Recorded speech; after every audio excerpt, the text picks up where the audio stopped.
Practicing the Power of Now. Chapter 6. Dissolving the Pain Body. The greater part of human pain is unnecessary. It is self-created as long as the unobserved mind runs your life. The pain that you create now is always some form of non-acceptance, some form of unconscious resistance to what is. On the level of thought, the resistance is some form of judgment. On the emotional level, it is some form of negativity.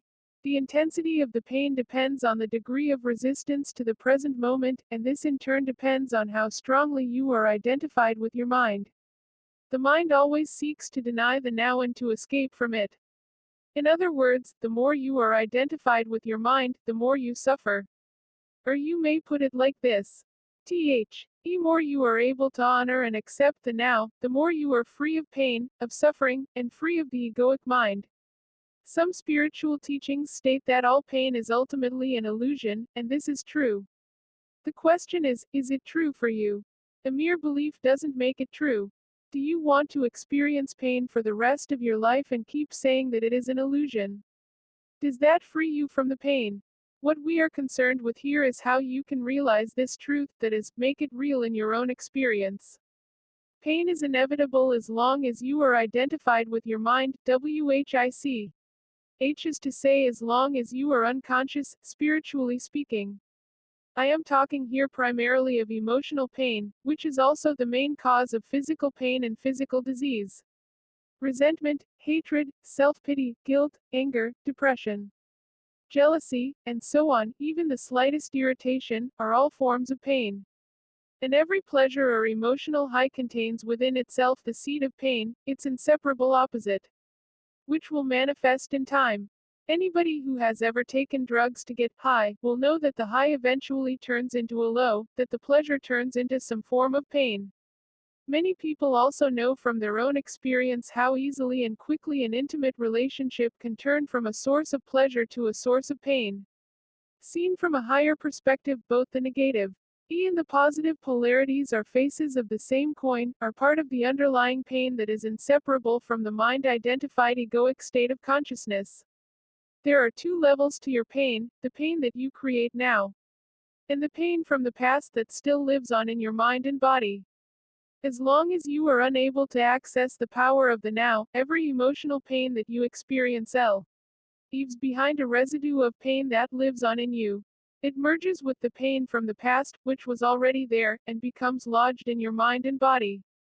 This, of course, includes the pain you suffered as a child, caused by the unconsciousness of the world into which you were born. This accumulated pain is a negative energy field that occupies your body and mind. If you look on it as an invisible entity in its own right, you are getting quite close to the truth. It's the emotional pain body. The pain body has two modes of being, dormant and active. It may be dormant 90% of the time, in a deeply unhappy person, though.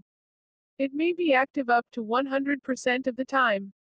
Some people live almost entirely through their pain body, while others may experience it only in certain situations, such as intimate relationships, or situations linked with past loss or abandonment, physical or emotional hurt, and so on. Anything can trigger it, particularly if it resonates with a pain pattern from your past. When it is ready to awaken from its dormant stage, even a thought or an innocent remark made by someone close to you can activate it. Breaking identification with the pain body. The pain body doesn't want you to observe it directly and see it for what it is. The moment you observe the pain body, feel its energy field within you, and take your attention into it, the identification is broken. A higher dimension of consciousness has come in. I call it presence. You are now the witness or the watcher of the pain body. This means that it cannot use you anymore by pretending to be you. And it can no longer replenish itself through you. You have found your own innermost strength. Some pain bodies are obnoxious but relatively harmless, for example, like a child who won't stop whining. Others are vicious and destructive monsters, true demons. Some are physically violent. Many more are emotionally violent. Some will attack people around you or close to you, while others may attack you, their host. Thoughts and feelings you have about your life then become deeply negative and self-destructive. Illnesses and accidents are often created in this way. Some pain bodies drive their hosts to suicide. When you thought you knew a person and then you are suddenly confronted with this alien, nasty creature for the first time, you are in for quite a shock. It is more important, however, to observe it in yourself than in someone else. Watch out for any sign of unhappiness in yourself, in whatever form. It may be the awakening pain body. This can take the form of irritation, impatience, a somber mood, a desire to hurt, anger, rage, depression, a need to have some drama in your relationship, and soon catch it the moment it awakens from its dormant state. The pain body wants to survive, just like every other entity in existence, and it can only survive if it gets you to unconsciously identify with it. It can then rise up, take you over, become you, and live through you. It needs to get its food through you. It will feed on any experience that resonates with its own kind of energy, anything that creates further pain in whatever form. Anger, destructiveness, hatred, grief, emotional, drama, violence, and even illness. So the pain body, when it has taken you over, will create a situation in your life that reflects back its own energy frequency for it to feed on. Pain can only feed on pain. Pain cannot feed on joy. It finds it quite indigestible. Once the pain body has taken you over, you want more pain. You become a victim or a perpetrator. You want to inflict pain. Or you want to suffer pain, or both. There isn't really much difference between the two. You are not conscious of this, of course, and will vehemently claim that you do not want pain. But look closely and you will find that your thinking and behavior are designed to keep the pain going, for yourself and others. If you were truly conscious of it, the pattern would dissolve. For to want more pain is insanity. And nobody is consciously insane. The pain body, which is the dark shadow cast by the ego, is actually afraid of the light of your consciousness. It is afraid of being found out. Its survival depends on your unconscious identification with it, as well as on your unconscious fear of facing the pain that lives in you. But if you don't face it, if you don't bring the light of your consciousness into the pain, you will be forced to relive it again and again. The pain body may seem to you like a dangerous monster that you cannot bear to look at. But I assure you that it is an insubstantial phantom that cannot prevail against the power of your presence. When you become the watcher and start to disidentify, the pain body will continue to operate for a while and will try to trick you into identifying with it again. Although you are no longer energizing it through your identification, it has a certain momentum, just like a spinning wheel that will keep turning for a while even when it is no longer being propelled. At this stage, it may also create physical aches and pains in different parts of the body, but they won't last. Stay present, stay conscious. Be the ever-alert guardian of your inner space. You need to be present enough to be able to watch the pain body directly and feel its energy. It then cannot control your thinking. The moment your thinking is aligned with the energy field of the pain body, you are identified with it and again feeding it with your thoughts. For example, if anger is the predominant energy vibration of the pain body and you think angry thoughts, dwelling on what someone did to you or what you are going to do to him or her, then you have become unconscious, and the pain body has become you. Where there is anger, there is always pain underneath. Or when a dark mood comes upon you and you start getting into a negative mind pattern and thinking how dreadful your life is, your thinking has become aligned with the pain body. And you have become unconscious and vulnerable to the pain body's attack. Unconscious, the way that I use the word here, means to be identified with some mental or emotional pattern. It implies a complete absence of the watcher, transmuting suffering into consciousness. Sustained conscious attention severs the link between the pain body and your thought processes and brings about the process of transmutation. It is as if the pain becomes fuel for the flame of your consciousness, which then burns more brightly as a result. This is the esoteric meaning of the ancient art of alchemy, the transmutation of base metal into gold, of suffering into consciousness. The split within is healed, and you become whole again. Your responsibility then is not to create further pain. Focus attention on the feeling inside you. Know that it is the pain body. Accept that it is there. Don't think about it, don't let the feeling turn into thinking. Don't judge or analyze. Don't make an identity for yourself out of it. Stay present, and continue to be the observer of what is happening inside you. Become aware not only of the emotional pain but also of the one who observes.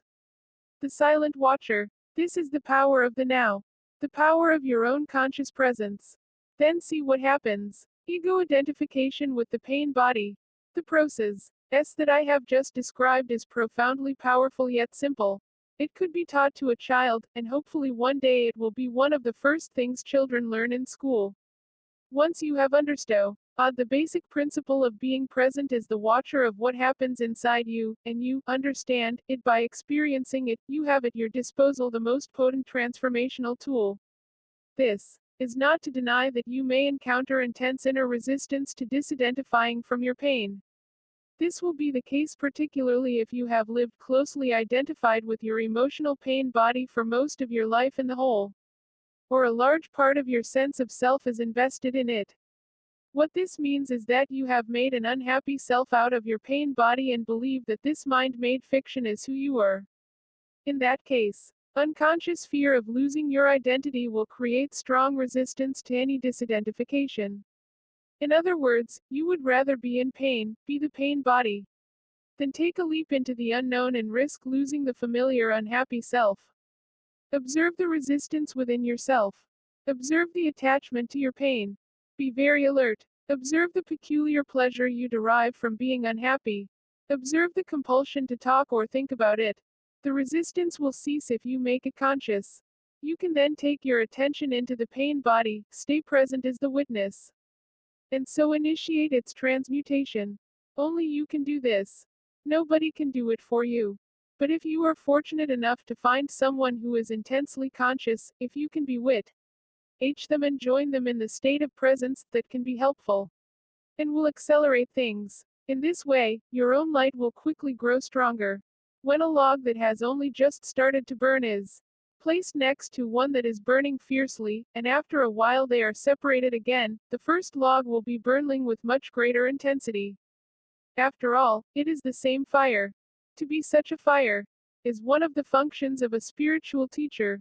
Some therapists may also be able to fulfill that function, provided that they have gone beyond the level of mind and can create and sustain a state of intense conscious presence while they are working with you. The first thing to remember is this. As long as you make an identity for yourself out of the pain, you cannot become free of it. As long as part of your sense of self is invested in your emotional pain, you will unconsciously resist or sabotage every attempt that you make to heal that pain.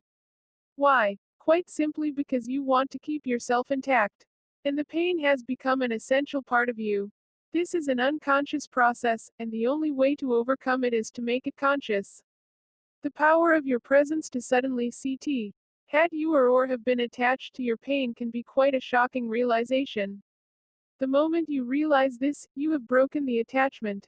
The pain body is an energy field, almost like an entity, that has become temporarily lodged in your inner space. It is life energy that has become trapped, energy that is no longer flowing. Of course, the pain body is there because of certain things that happened in the past. It is the living past in you, and if you identify with it, you identify with the past. A victim identity is the belief that the past is more powerful than the present, which is the opposite of the truth. It is the belief that other people and what they did to you are responsible for who you are now, for your emotional pain or your inability to be your true self. The truth is that the only power there is contained within this moment. It is the power of your presence. Once you know that, you also realize that you are responsible for your inner space now, nobody else is. And that the past cannot prevail against the power of the now. Unconsciousness creates it, consciousness transmutes it into itself. St. Paul expressed this universal principle beautifully. Everything is shown up by being exposed to the light, and whatever is exposed to the light itself becomes light. Just as you cannot fight the darkness, you cannot fight the pain body. Trying to do so would create inner conflict and thus further pain. Watching it is enough. Watching it implies accepting it as part of what is at that moment. End of chapter 6.